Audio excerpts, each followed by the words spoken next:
Hi views, welcome to my channel. ఈరోజు recipe పొంగనాలు. ఇది చాలా సింపుల్గా బ్రేక్ఫాస్ట్లోకైనా ఈవినింగ్ స్నాక్లోకైనా చాలా రుచిగా ఉంటుందండి. మీరు కూడా తప్పకుండా ట్రై చేయండి. ఇలా ముందుగా మా ఛానల్ని సబ్స్క్రైబ్ చేసి అలాగే పక్కనే ఉన్న బెల్ సింబల్ని యాక్టివేట్ చేయడం మర్చిపోకండి. ముందుగా 1 కేజీ దోసపిండి చేసి పెట్టుకోవాలి. ఇది మీకు అందుబాటులో ఉంటే పులిసిన పిండి అయినా చాలండి. అంటే 1 డే ముందు నానపెట్టుకున్నా కూడా చాలా రుచిగా వస్తుంది.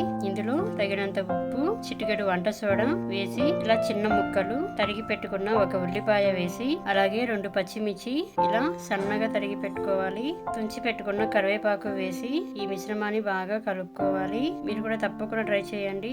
మీకు ఎలా వచ్చిందో కామెంట్ ద్వారా తెలియజేయండి. అంతే వ్యూస్, ఇలా కొంచెం పల్చగా ఉంటే చాలు. ఇక ఇది 2-3 అవర్స్ నానబెట్టుకుంటున్నాను.